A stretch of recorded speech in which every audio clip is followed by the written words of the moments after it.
¿Quiénes son los Nefilim? ¿Acaso son ángeles, gigantes?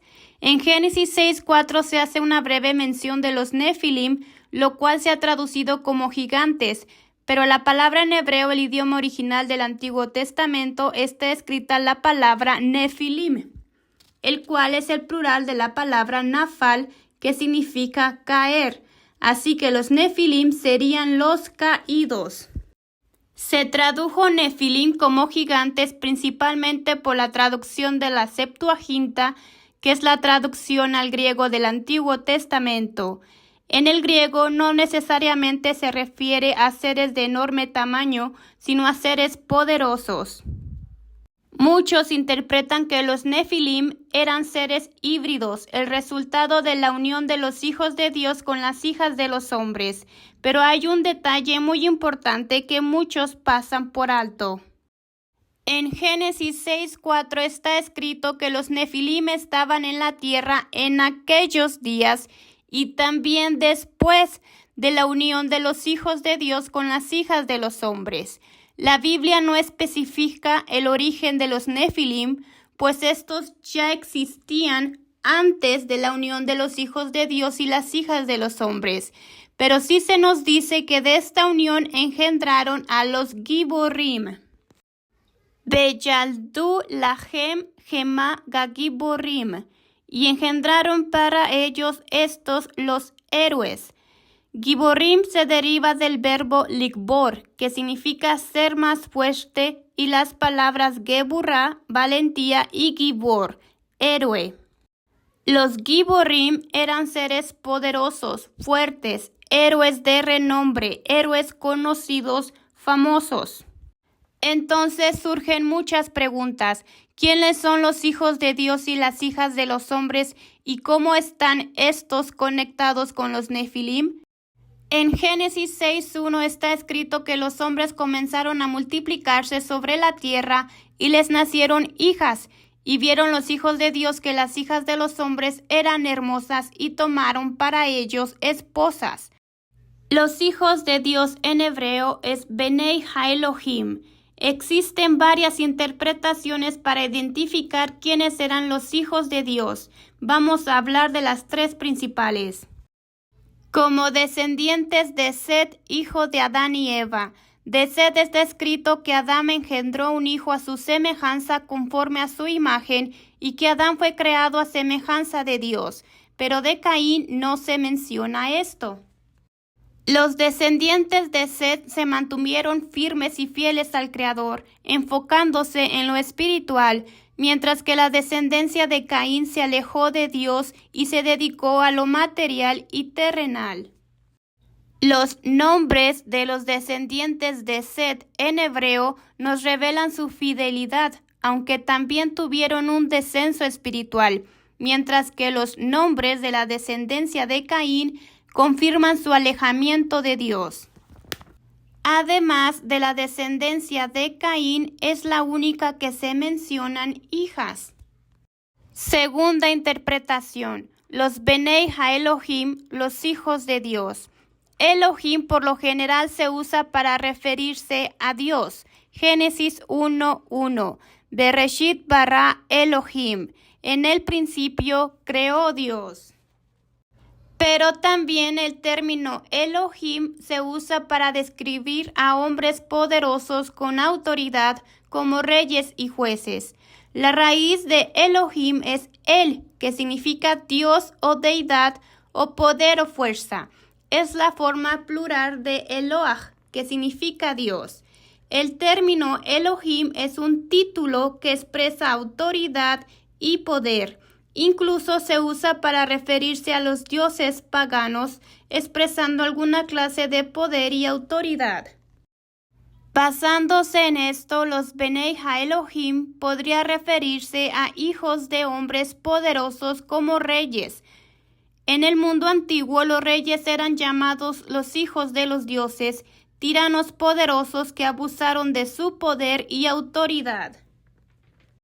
Y tomaron mujeres a la fuerza. Algo interesante en hebreo es que está escrito, Mikol Asher Baharu, de todo escogieron.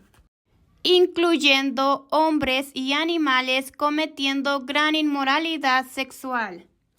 Y por último, la interpretación más controversial y debatida, los Benei Ha-Elohim, los hijos de Dios, haciendo referencia a ángeles, ángeles caídos. La expresión Benei Ha-Elohim aparece en 5 ocasiones en la Biblia, en Génesis 6, en el libro de Job 1:6, 2:1, 38:7, refiriéndose a ángeles. Vayehi Hayom Vayabou Benei Ha-Elohim, y fue el día y vinieron hijos de Dios.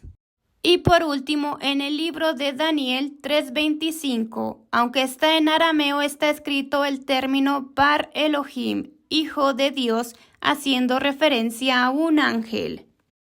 Esta interpretación explica que los ángeles, al ver las hijas de los hombres, descendieron del cielo y se unieron con ellas y les nacieron una raza híbrida de gigantes. Y es aquí donde se vuelve controversial, pues los ángeles no tienen una figura o apariencia física. Algunos aseguran que al descender a este plano físico tomaron una forma física. Y podemos ver en la Biblia como 3 ángeles visitan a Abraham y toman una figura física, incluso comen y beben con él. Está escrito en Mateos 22:30 que los ángeles no se casan, aunque este texto nos habla de la resurrección, que seremos como ángeles en el cielo. Pero estos ángeles son caídos, abandonaron su morada celestial. Los ángeles no poseen un cuerpo físico, pero sí energía capaz de interactuar con la materia. Al descender a niveles más densos, al plano físico, pudieron haber tomado una forma física. Textos considerados apócrifos que no entraron dentro del canon bíblico, como el libro de Enoc y el libro de Jubileos, nos hablan más a detalle sobre este tema.